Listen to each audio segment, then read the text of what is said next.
Ya, salam sahabat Golden Gate Channel yang dikasih Tuhan. Puji nama Tuhan, saya bersyukur dan bersuka cita kembali bisa menyapa sahabat terkasih dalam kasih dan anugerah Tuhan. Sahabat yang kasih Tuhan, saya berharap sahabat senantiasa dalam keadaan baik dan sehat dan senantiasa berkati oleh Tuhan kita Yesus Kristus. Ya, sahabat yang kasih Tuhan, jangan lupa untuk terus dukung Golden Gate Channel dengan cara subscribe, like, komen, dan share setiap video yang ditayangkan, sehingga banyak orang yang boleh diberkati oleh setiap tayangan video kami. Ya, sahabat kasih Tuhan, hari ini kita akan membahas bagaimana cara membatalkan kutukan, ya, baik kutuk keturunan maupun kutuk masa depan. Nah, sahabat kasih Tuhan, tapi sebelumnya kita akan melihat tayangan berikut ini. Mari kita akan saksikan bersama-sama. Keris Tugandri konon terbuat dari bongkahan logam yang jatuh dari langit. Bongkahan logam itu diduga memiliki aura yang sangat jahat dan haus darah. Keris yang menjadi senjata pusaka dalam riwayat berdirinya kerajaan Singosari ini, selain memiliki reputasi menakutkan, juga terkenal karena kutukannya yang memakan korban 7 keturunan. Ya, sahabat kasih Tuhan, itu tadi tayangan yang boleh kita saksikan bersama-sama mengenai bagaimana sebuah kutukan terjadi mungkin oleh karena yaitu kuasa gelap, ya, ada perjanjian dengan kuasa gelap atau perjanjian dengan setan. Nah, sahabat kasih Tuhan, selanjutnya kita akan menyaksikan bagaimana hambanya Evangelist Dotoni akan menyampaikan mengenai yaitu kutuk yang terjadi dan bagaimana cara lepas dari kutuk atau mematahkan kutuk, ya, baik kutuk yang berhubungan dengan masa lalu, kutuk dengan generasi, dan juga kutuk yang berhubungan dengan masa depan. Mari kita akan saksikan bersama-sama. Tuhan Yesus memberkati kita sekalian. Haleluya. Amin. Bagaimana cara membatalkan kutukan? Banyak sekali kasus. Orang percaya Yesus mau.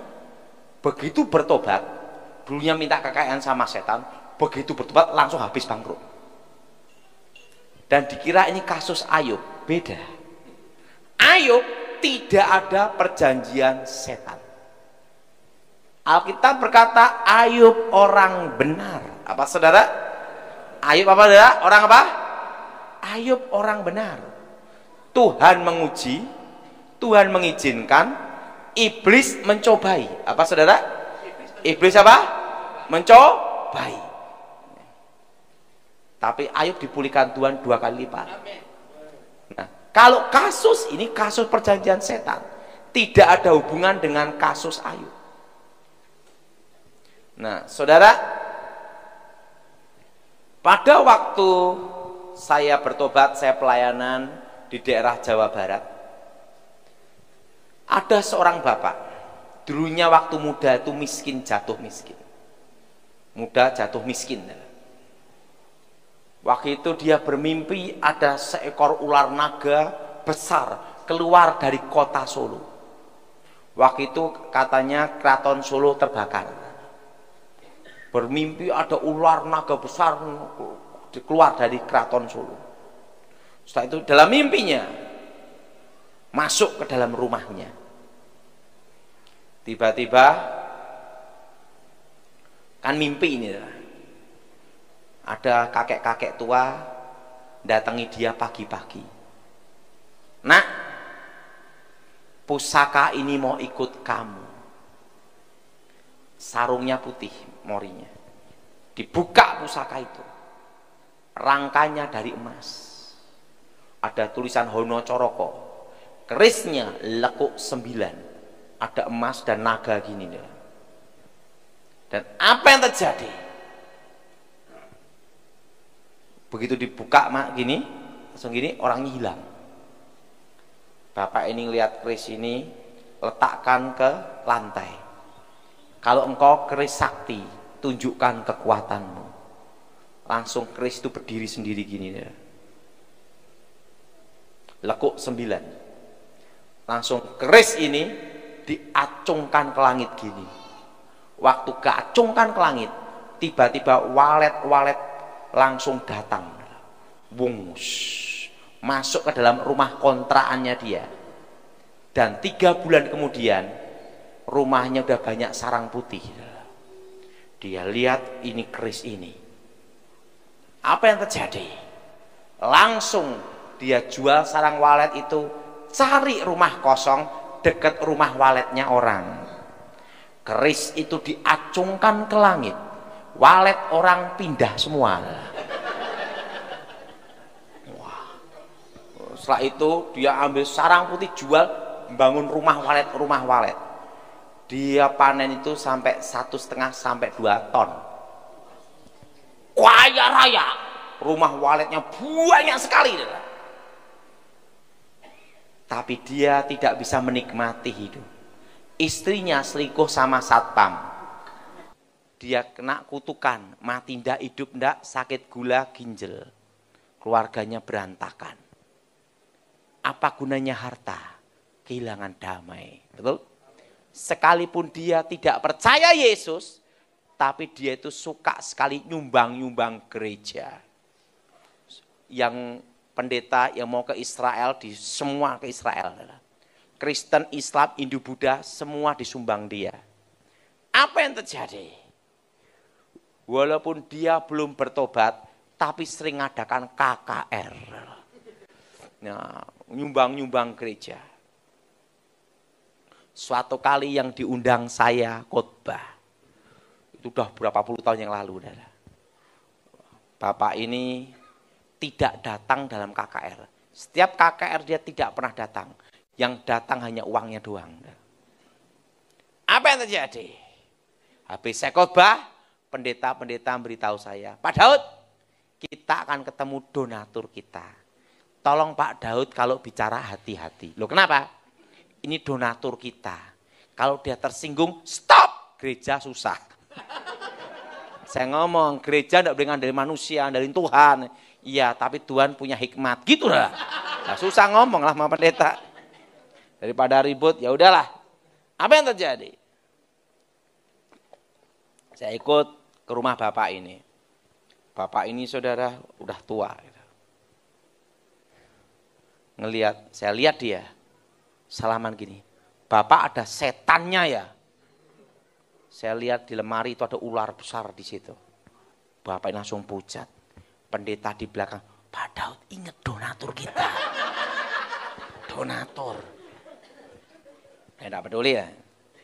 Langsung bapak ini ngomong, memang aku ini kaya karena setan. Pendeta di belakang mengatakan, donatur kita setan. Donatur kakak? Setan. Baru tahu ada setan ngasih donatur. Bapak percaya Yesus bertobat. Langsung ngomong gini, kamu kok bisa menembus kekuatan batin saya? Karena banyak orang ketemu saya pemuka agama, tapi tidak bisa menembus kekuatan batin. Siapa kamu sebenarnya? Sehingga bisa menembus kekuatan batin saya. Langsung saya ngomong gini, saya Tony, nama baptis Daud. Kakek saya sapu angin, nenek saya si setan kobaran api setan. Langsung dia gini, berarti kamu keturunan terakhirnya? Iya. Pembunuh tercepat tanpa jejak? Iya. Langsung gini. Saya pernah dengar keturunan setan kobaran api setan masuk bertobat. Iya, itu saya. Langsung dia ngomong, kebetulan saya baru nyari kamu. Langsung dia cerita, aku tahu kutukan pusaka ini. Langsung dia ke lemarinya buka. Sarungnya emas. Lekuknya 9. Naga gini. Emas. Pak Daud, jangan dia cerita, pusaka ini saya tahu kutukan sehingga ruh hidup saya hancur. Saya buang larung ke sungai, malamnya kembali. Saya buang kembali ke laut, besoknya datang ke lemari lagi. Saya kasihkan ke dukun, dukunnya dimimpiin. Pusakanya dukun rontok semua. Langsung ngomong, kalau tidak kamu kembalikan, seluruh keluargamu kutumpas. Dukun pun juga takut dibalikin Pak Daud. Nah setelah itu gimana lagi Bapak? Saya punya saudara ingin bikin rumah walet. ambil pusaka ini 1 minggu mati. Sekarang gimana Pak Daud cara melepaskan kutukan itu? Engkau percaya Yesus, kutukan dibatalkan. Amin. Pak, kalau dibatalkan, gimana walet saya? Saya ngomong, waletmu aman, ada caranya untuk membatalkan di dalam nama Tuhan Yesus. Kalau itu saya mau. Selain pusakanya, sini. Diapain Pak Daud? Musnahkan kekuatannya dan kerisnya. Langsung pendeta-pendeta, Pak Daud, sarungnya ini kan emas. Bagaimana kalau untuk gereja? Saya ngomong, mau enggak kutukan pindah ke kalian semua? Mau enggak kutukan pindah ke kalian semua? Enggak. Ya udah dibakar. Saya suruh bakar. Saya duduk di depan, mereka di belakang. Waktu korek api, mati. Korek api mati. Dan pada waktu dikorek api berapa kali mati terus, keris itu berdiri sendiri gini. Pendetanya, dalam nama Yesus, lari. Nyusul saya di belakang, Pak, kerisnya berdiri sendiri, Pak. Saya lihat, hancur dalam Yesus. Langsung pusakanya, Pak pegang, patahin langsung. Nah, itu apa yang terjadi? Baru Bapak itu lepas dari kutukan, keluarganya dipulihkan, waletnya tetap aman. Nah, kenapa bisa terjadi seperti itu? Nah, ini kejadiannya seperti ini. Saya minta Bapak tadi ke sini. Nah, sini.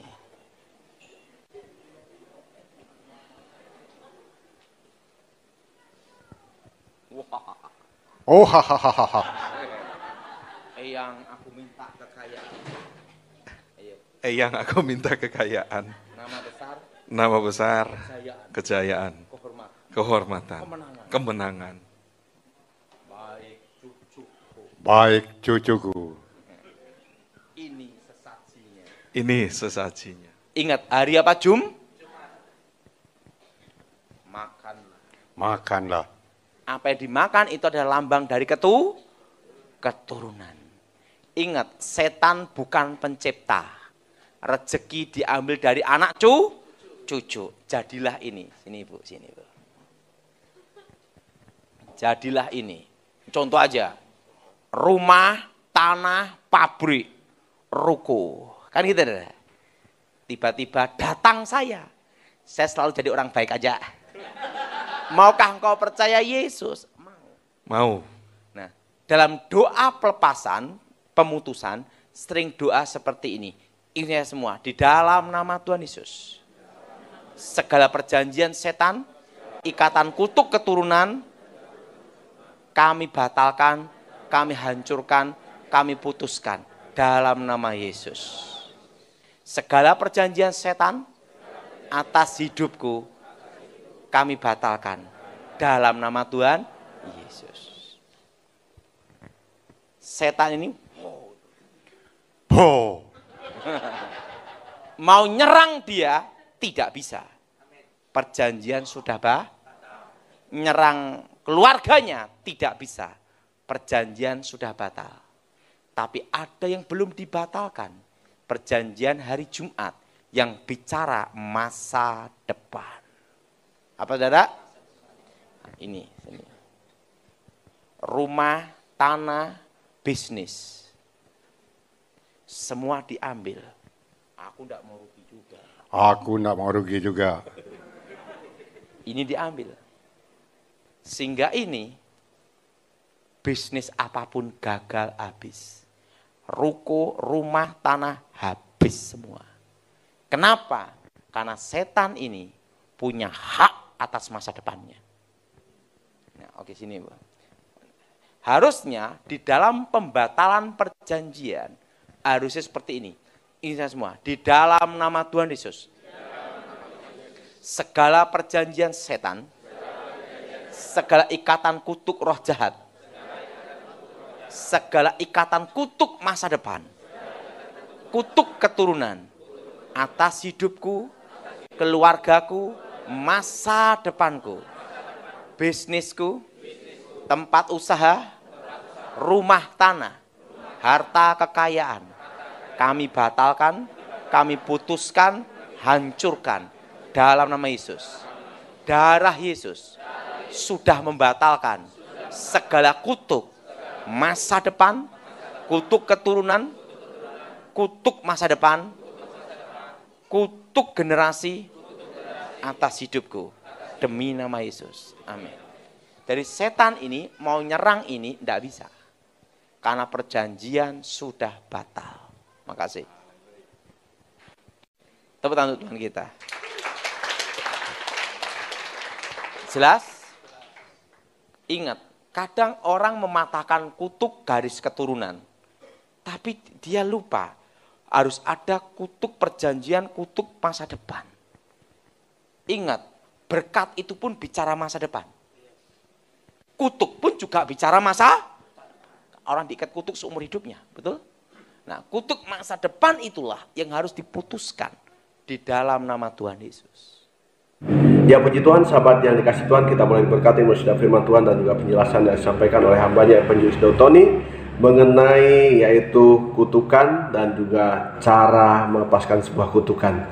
Sahabat yang dikasih Tuhan, kita orang-orang percaya sesungguhnya telah ditebus oleh Allah, ya, bahkan dari kutuk dosa. Tetapi seringkali banyak juga orang-orang yang menjadi orang Kristen, tetapi mereka tidak bebas dari kutukan. Apa yang terjadi, sahabat yang dikasih Tuhan? Ya, di dalam firman Tuhan Galatia pasal 3 ayat 13, Kristus telah menebus kita dari kutuk hukum Taurat dengan jalan menjadi kutuk karena kita. Sebab ada tertulis, terkutuklah orang yang digantung pada kayu salib. Nah, sahabat kasih Tuhan, kematian Tuhan Yesus sesungguhnya telah mematahkan kutuk, bahkan kutuk dosa. Nah, sahabat kasih Tuhan, tetapi masih banyak orang Kristen bahkan masih mengalami banyak kesulitan, ya. Seakan-akan masih ada kutukan yang terjadi di dalam kehidupannya. Kenapa itu bisa terjadi? Di dalam Yohanes pasal yang ke-8 ayat 32, dan kamu akan mengetahui kebenaran, dan kebenaran itu akan memerdekakan kamu. Sampai kasih Tuhan yang tahu kebenaran, tetapi mereka tidak hidup di dalam kebenaran. Nah, ini masalahnya sampai kasih Tuhan. Mereka tahu kebenaran, tetapi mereka tidak hidup di dalam kebenaran. Kenapa mereka mengalami kesulitan? Kenapa mereka seakan-akan masih mengalami yaitu sebuah kutukan? Atau mungkin ada kutukan dari keluarganya yang masih membuat mereka sulit, atau bahkan kutukan itu masih terus menghantui hidup mereka karena mereka tidak hidup di dalam kebenaran. Kita harus hidup di dalam kebenaran itu supaya kita merdeka dari setiap kutukan. Karena kita sudah dibebaskan dari kutuk dosa, kita juga dibebaskan dari setiap kutuk yang bisa saja ya masih mempengaruhi hidup kita. Nah, tadi Evangelis Daud Tony telah menjelaskan ya bagaimana ada dosa yang bisa mempengaruhi seseorang oleh karena mungkin yaitu mereka terlibat dengan perdukunan, ya, terlibat dengan kuasa gelap. Dan ketika percaya kepada Yesus, ya, kutuk itu bisa dilepaskan. Tetapi ada kutuk masa depan, yaitu ritual-ritual yang pernah dilakukan dan itu belum dilepaskan. Itu bisa juga mempengaruhi kehidupan berikutnya. Karena itu, sahabat yang kasih Tuhan, kita harus lakukan pelepasan, ya, yaitu di dalam nama Yesus setiap kutuk dilepaskan. Dan kita percaya ketika kita hidup dalam kebenaran, kita menjadi orang-orang yang merdeka dari setiap kutukan apapun. Bahkan kita merdeka dari setiap kutuk dosa. Kita menjadi orang-orang yang dibenarkan oleh Allah. Puji Tuhan, sahabat kasih Tuhan, kalau kita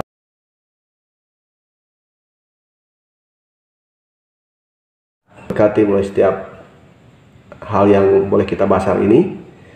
Jangan lupa tinggalkan komentar di kolom komentar, masukan dan juga saran yang bisa membangun channel ini, sehingga channel ini boleh berberkati oleh setiap tayangan video kami. Terima kasih sahabat, Tuhan Yesus memberkati kita sekalian. Haleluya. Amin.